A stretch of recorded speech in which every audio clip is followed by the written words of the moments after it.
get in your OPD, the child who comes, sits nicely with the parents, maybe asks for the phone to play with. Usual now, parents are giving the phones to children. Comes inside, say good evening to uncle, doctor auntie, and the child will say good evening and chat. What has happened? Nothing. Are you taking your food properly? No, sir. He keeps complaining of stomach ache. Oh, is it? Must be getting worms. And this child, who seems to be absolutely normal in terms of growth and development, is hiding the fact that they are being sexually abused. This is the path that we need to really, really target to see how can we change this. For this, we need to understand that we have to look at how do we understand the dynamics of this abuse. Now, the child is just one part of the family who lives in a community, and we have a larger space of society and governance and policy which creates this thing. And if you look at it in the child sometimes, I believe, is just a victim of the system that we have created. The first system, of course, is of silence. We don't talk about sexuality in a normal, healthy manner. There is something called anticipatory guidance, where when pediatricians, for that everyday children who come with their parents, we talk about, when we discuss, we tell the child, are you comfortable? Are you okay if your shirt is taken off? Would you be like, sister, please close the door. I'm just examining this child. Don't feel shy. Nobody will come in when I'm examining you. Your mother will stand next to you, or your father will stand next to you while I'm examining you. Very, very important, because what the pediatrician, you as a pediatrician are a role model to say that your body has to be respected by all elders, including the pediatrician, who is meant to be somebody who is a huge authority, including the parents. So the parent says, hey, the child is putting their finger in the mouth and the parent says, stop it, and hits the child and says, don't do that in front of the doctor. And you say, that's fine. Sometimes children like to suck their thumb when they're feeling a little worried, and children do feel worried when they come to a pediatrician's office or any doctor's office. By hitting the child feels more anxious and worried. It is better to distract, I'll give you a pencil. Do you want to use this toy? See this toy on my table? Do you want to look at that? And the child will turn around and take it. What you're teaching the parents is that hitting or any violence against a child, to stop the child doing something which is considered misbehavior, teaches the child two things. One is that violence is an answer to conflict, and that you can hit somebody if they're not listening to you. The second thing is that parents will hit a child when it's smaller than them. Once the child becomes big and becomes a 6 foot towering young man of 14, 15, and much taller than the father or the mother, they don't hit the child anymore. And that is again tells the child that when you can hit somebody who's smaller, and big people who have authority can hurt you and you cannot do anything about it. So in this case, what happens is the child learns this. So now, next time somebody molests the child, and usually we don't take our children and leave them in the street alone. We don't leave them in a marketplace alone. We don't allow them to travel by bus alone when they're small. They're always with an adult. But we leave them alone in our parents' home, in our neighbor's home, in our own area, downstairs, in our apartment building, because we presume that because we would never hurt our child, nobody else will hurt. And there, if an elder in our family or an elder children's parents of a friend, any of them, a guard, a teacher, abuses the child thinks, but elders have the right to hurt me and I can't speak against it. So that is the first thing, where the child is believes that they are inferior to others. And as a pediatrician, when you tell the child, so the parent says, my child doesn't eat. And the pediatrician says, you better eat, okay? Otherwise, you'll have to take injections. No. You say, is it? You don't like eating? What is it that you like to eat? What do you not like to eat? What do you enjoy eating? And the child will say, when I eat brinjal, it makes taste funny. Or I don't like salt. I don't like chili. I like curd rice. But you're listening to the child, and the child, you are teaching both the parents and the child that children have to be listened to. It doesn't mean, sometimes people get confused that listening to a child means accepting everything the child says. Means I want to eat cake every day, I want to eat Maggie noodles every day, I want to eat this and that, which is not healthy. No, that's not listening to the child. That is pampering and spoiling the child. Listening is telling the child, tomorrow morning, I'm going to make breakfast. We can't have a fuss because you have to run for your bus. I have to go to work. Tell me what you would like to eat today. So, would you like to have an omelette? Would you like to have idli? Would you like to have dosa? You have to tell me today and I'll make it for you. But you have to eat that in the morning. We can't fuss. And so the child also learns that there are boundaries, but there is listening. And this is a huge support for the child to be able to talk to you, talk to the parents about being abused. The second thing is the family, and we'll discuss that in a little more detail. Finally, the community.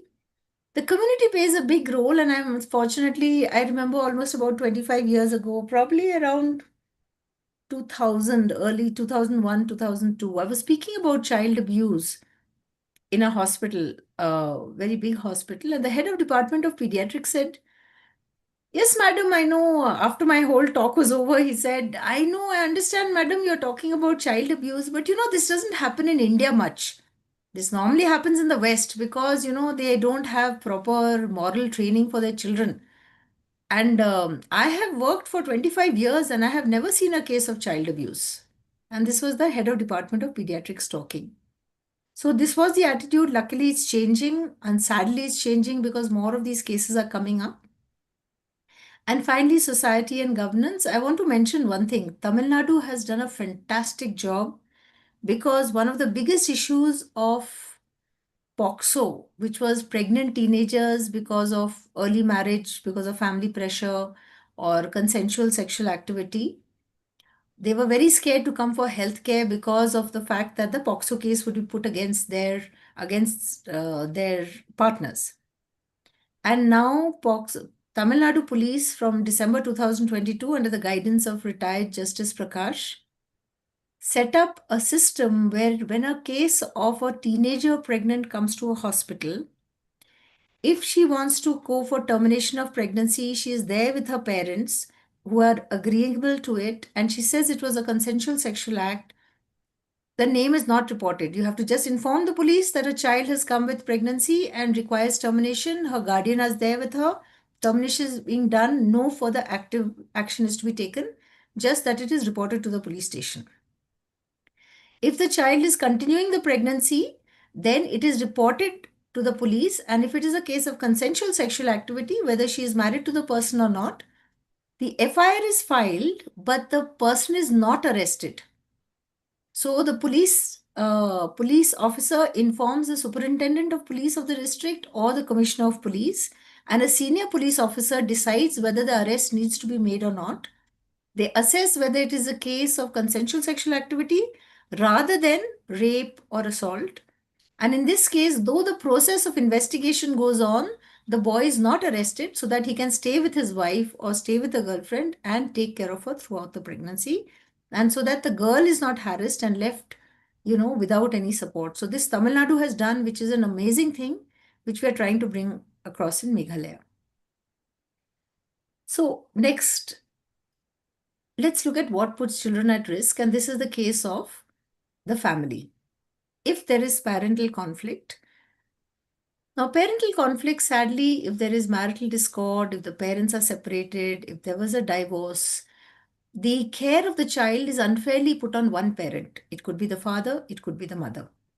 In this case, when that happens, the child starts feeling that my parents are so worried, angry, upset, fighting, that I can't tell them about something else which is happening in my life. And also, I'm sorry to say that most child abusers are very, very good child psychologists. They watch children very carefully and they target children who are vulnerable, and they notice children who are scared, whose parent family life is distressed. And in those other children, they start, "Come, I'll give you an ice cream. Oh, what happened? No, I got good marks. You told your mommy?" No, she's busy. And the person hears the noises nearby, knows that the parents are fighting, says, "Come, come, I'll give you a chocolate, I'll give you an ice cream. Wow, you got such good marks, you got a star." And the child is naturally drawn to them. And so a lot of pedophiles or child abusers use love and emotional caring as a path to sexual assault as an extremely manipulative, vicious strategy to trap children. If parents are stressed, financial, work, elder care, when the parents are young and immature, I don't know how many, as a gynecologist, how many young people have come to me, 21, 22, pushed into marriage early by their parents because they have younger brothers and sisters to get married. And invariably, within 1 year, they're expected to have children. They are not taught about sexuality or contraception, so they become pregnant. They are forced to continue pregnancies, refused abortion by their families, and they have no idea how to take care of children. Um, some parents have very high expectations. This is another problem which comes up is high expectations of the parents. You're not studying well enough, you're not doing things well enough. Why is your sister being so good? This is where a pediatrician can really help. So if the pediatrician says, if the parent says, "Oh, doctor, she is very, she just likes to sit with her books all the time. My elder one, she sings so beautifully, she's dancing, she's learning Bharatnatyam. But this one doesn't want to do anything." And that is where the pediatrician has to say, yes, every child has different talents, has different ways of showing their talent, and their potential comes later. Some people's potential comes earlier, some children's comes later. Her books will also give her a pathway to do great things. Let her be the way she is. She does not have to be the same as your other child. Even in marks, one child does well in studies, the other child does not do so well. Pediatricians are the ones, because most parents have a lot of faith in the pediatricians, and they are able to listen when the pediatrician says, "Please don't compare your children. Darkness, color, oh, this one is so fat, that one is so slim, so active, but this one is so fat, eats too much," not realizing obesity is always an emotional issue. Siblings close in age, here it happens is that the 1.5 years, there are children too close in age. The mother is not able to give attention to both. Usually, the younger one who has to be breastfed, taken care of on a minute to minute basis, gets the attention. The elder one sort of feels neglected, pushed away, and gets drawn into relationships with other people. Any mental health issues in parents, and now, as we know, with COVID, we have a huge upsurge of anxiety, depression in young parents who've been at home, and these issues make them unable to give the emotional care and the support that these children need to be able to speak about abuse. And finally, children with any disability. It's so sad to say that children with a disability where we have more need to take care are actually heavierly chances of getting abused, because very often they don't go to a regular school, they go to special schools. They cannot walk and jump and run with the other children, so they are always in a van alone. They often stay alone at home because they need to have special classes. And these children, because of their disability, they are put at risk. And because of their disability, they don't speak. Those children who are non-verbal are unable to speak. And those children with a disability already feel they're a burden to their parents and they don't want to cause a higher burden to them. Now, why do children keep quiet? First thing is a fear of being disbelieved. How many times do the parents say, "Oh, my child keeps stealing things from other people's bags, takes things from here and there"? So when the child comes home and says, "My teacher was punished me," the parents ask, "What did you do?" They never ask what happened. Again, for pediatricians, telling their parents that everybody makes mistakes. We all made mistakes when we grew up. If your child makes a mistake, you should be happy that the child is telling you rather than hiding it. And every time the child makes a mistake, if you say, "Thank you for telling me that you made the mistake, let's clean up the mess." I know you won't want to do it again because I know you're feeling bad about it. This itself builds the confidence of the child to talk about it, because invariably they feel that they are going to be blamed. So whenever the glass broke or they got late to school or they lost their homework book, they are blamed. So they will think that because of this, they will be blamed again. Another thing is the fear of breaking up the family, and when there are threats by the abuser, especially if it's a close family member who has a power and authority over the parents, also, like an elder uncle, grandfather, aunt, or somebody who's the employer of one of the parents. This fear, the children understand the dynamics of social authority and they're scared to speak about it. And finally, most often when their children are 3, 4, 5 years of old, they're confused and they're ignorant. So when a parent comes and tells me, Doctor, I think something has happened. I don't know what to say. My child told me that so and so touched her. I don't know what to believe. How is this possible? And the first thing I tell the parents, because the parents are shattered, they feel that I could not prevent my child from being abused. So what I tell the parents is, you are so lucky. Your children have so much trust in you that they have spoken about it. 90% of children will never tell their parents when they are being abused because they feel the parents will be angry with them, they will shout at them, or most important, that the parents will be unhappy and the children never want to make the parents unhappy. Even children who know that their parents will believe them, defend them, they know that this parent of theirs will be shattered because the child is saying that your brother or your father or your sister has abused me, and the parents will be shattered, so the child doesn't want to tell it. It is only when the child believes that, in spite of the mistakes they do, the parents do love them unconditionally, that the child will talk about abuse. And I always tell parents that the child talks to you about small things. I broke a glass. Oh, you broke it? Okay, that's all right. Well, did you get hurt? No, right? Okay, I'm glad you told me. Come, let's clean up the glass. It's okay, glasses do break. The other day, Aja broke a glass. It's all right, we'll clean it up. And the child realizes that mistakes which they speak about, they will not be blamed, and the parents will help them clear up the mess. Oh, what happened? Your jacket got torn. Okay, what happened? Not, why did you break your jacket? Why did you tear your jacket? What happened? No, that Rohit, he pulled me, we were getting off the bus and he pulled my arm and he pulled the jacket and it got torn. Okay, I understand. Come, we'll stitch it up. It's okay. Thank you for telling me. And tell Rohit to be a little more careful next time. And it's done. You're not going to shout and scream and say, I will tell Rohit's parents how dare he tear your jacket and all. The child doesn't want drama. The child wants acceptance and the child wants to be believed. If, as pediatricians, you can bring this up for your family, for the children's parents, you have created a huge connection between the parents and the children, which will last them. I always think of the quota suicides and the suicides of young children, I mean, older adolescent children nowadays, and so much, and it leaves parents feeling so shattered because somewhere along the way, if our pediatricians, our gynecologists, our family doctors had told us that children sometimes become quiet, children may be depressed, children may have other issues, but we can listen to them and accept a lot of things that happen.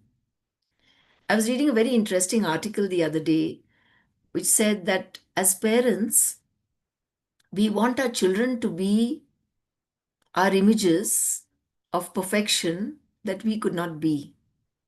And when they are not, we are disappointed and we are angry, and the children realize that. And for some children, the average child sometimes disappoints us, sometimes makes us happy and proud. But there are some children who are not. The ones who have ADHD, the ones who cannot sit quietly, the ones who have a learning disability, the ones who have some sort of a behavioral issue which troubles us. These are the children, when we can accept them and understand them, give us help. And that is where the pediatricians help the parents to develop love and care for a child and yet also ability to maintain diet boundaries. I will just go to the last two slides because I think I'm coming close to my time. How will a child present to a medical officer?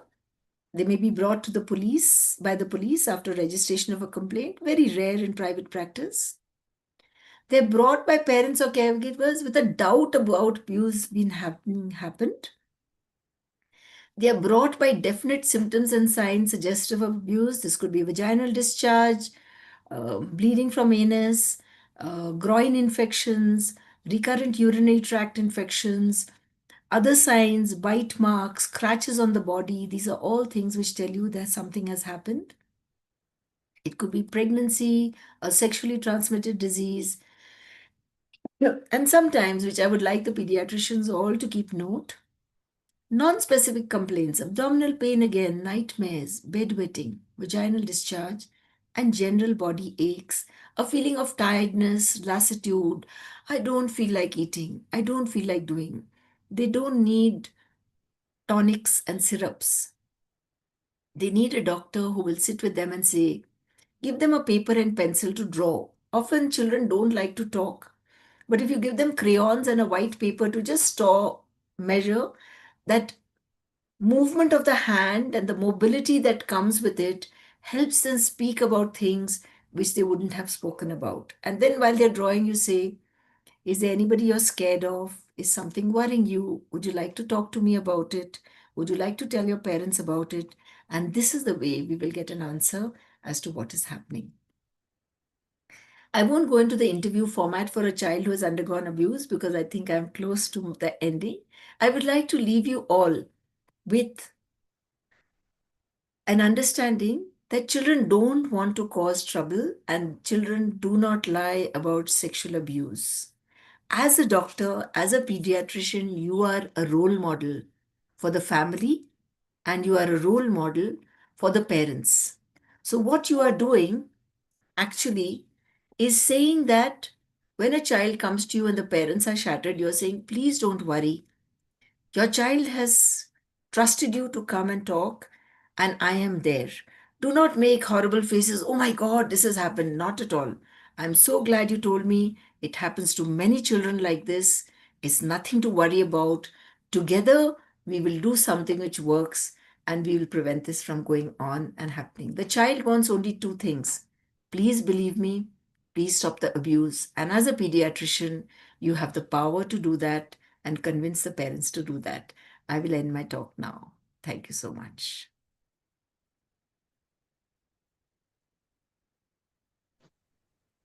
Shoiba ma'am, thank you so much. That was a straight from the heart talk, mainly sensitizing pediatricians to the emotional needs of children and the reason as to why most of these are child victims are silent victims. And what we actually see in our OPDs and hospitals is just the tip of the iceberg. For every single child who is reported, God knows how many other children are unreported. In fact, even as a child, when I used to travel by bus, my mother used to put her hands around me, holding the two bars on the bus to make sure other men would not stand near and grope. As a school child, the men who were groping me were in their 40s. And that was 40 years ago. Terrible. I think the numbers here would have multiplied manifold. And if we start asking uncomfortable questions to the children in our OP, has anybody touched you? I think more than 50% of the children will say yes. We do not want to ask because we're afraid of the answers ourselves. And nobody wants to face the truth. Ignorance is bliss. I think the need of the hour is for us to be a sensitized population so that we reach out to the community and make a difference. Thank you so much, ma'am. I will keep nagging you after this. You're going to keep giving us more talks. This is just the beginning. Thank you very much, ma'am. Thank you so much for inviting me. I always feel as a gynecologist to come in with pediatricians because my professor, of gynecology, he told me if pediatricians are not your friend, you're a failed gynecologist. And because you call me, I do feel that I have at least somewhat got friends among pediatricians, and therefore I am somewhat a successful gynecologist. So thank you so much for inviting me. Really appreciate it. I still Ma'am, in remember, your madam. I still remember, madam told me, Ashok, I am available for you for any academic program. So it is way back, and I used to use expertise in most many of the programs. Thank you, madam, for very nice words. Thank you so much. Thank you. Madam, your Can I introduction. just add a point? Yes, ma'am. Yeah. So quite a few of the children are made to feel guilty by the person who perpetrates the crime on the children. So that is another reason why children don't come out with why they've been abused. So it's a person they love and they think and they always say it is because you were wrong that you were abused. It is not my mistake, it is your mistake. And that's another reason why children never come out with. They think they are at fault. So the first thing we have to give or empower the children is tell them it is your body. You have every right to say no, and you have every right to tell anyone what is happening to you. I think that empowerment has to go to the children. As you said, thank you for that wonderful thoughts. And I'm sure all of us are coming across children. And it was always happened. It's not something new. It was just hidden. It's coming out. Exactly, exactly.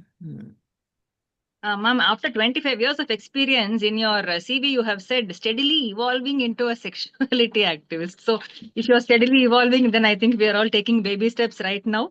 Thank you so much, ma'am. Thank you for the wonderful session. Thank you so much. Thank you. Do we have any questions? If this is a small, we have a small few minutes for questioning. So if you want to ask ma'am any questions, we can share in the group chat session.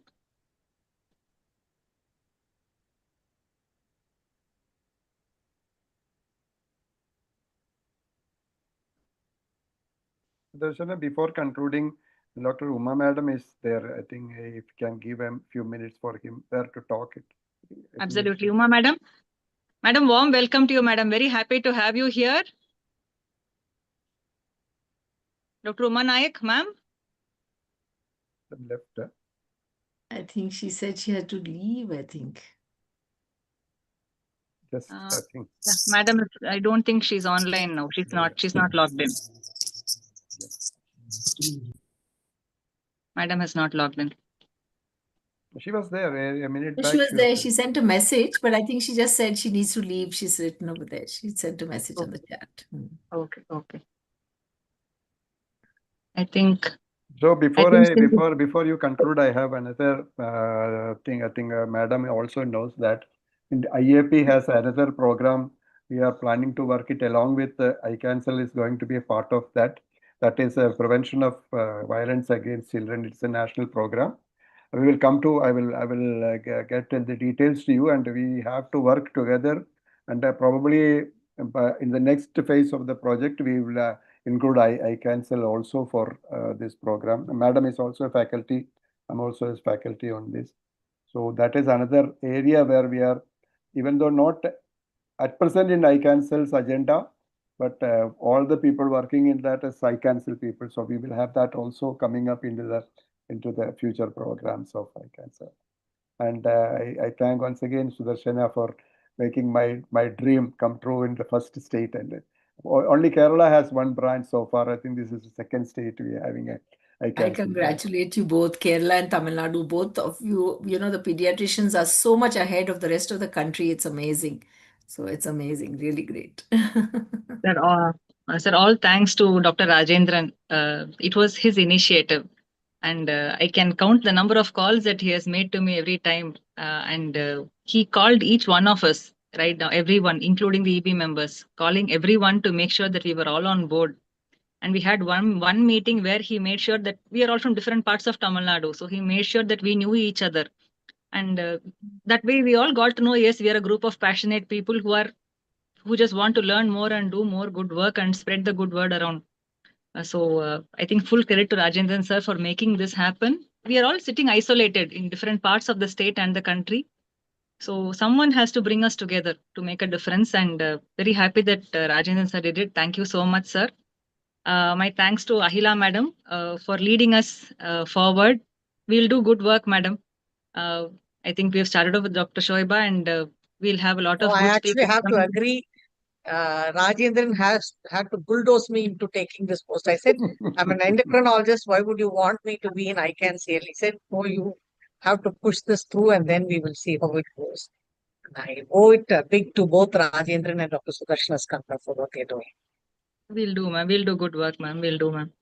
Many thanks to Dr. Narmada for her encouraging words and for saying that she's here to support us all the way. Many thanks to Tirumurugan sir I have been calling, messaging, constantly troubling him in the middle of his busy schedule, and he has always reached out and helped me troubleshooting. Thank you, Rajkumar sir. Thank you, Dr. Gopal, and thank you so much, Somasundaram sir, for your encouraging words. My thanks to Ashok sir for this has been his dream, and so happy that Ashok sir dreamt and Rajendra sir made it happen. Many thanks to Dr. Tamaria for joining us today all the way from Delhi. My thanks to all the office bearers of ICANCL IAP TNSE and to all members who have logged in, who have attended the CME. This talk is it's not a popular session. It's not something that people are going to see in their OPD every day. It's not going to bring in money, popularity, or a busy practice. So for those of you who have logged in, you have logged in only because of sheer passion for this rampant issue. So my heartfelt thanks to all of you for being here today. Please become ICANCL members. I'll share the link, the Google form, and once we have more numbers, we can do a lot more good work. And any child in any district, we should have at least start off with at least one IAP member who knows what to do to guide the pediatrician in the right direction. And subsequently, just like dengue shock, just like septic shock, we all have protocols. And there are established protocols for child abuse also.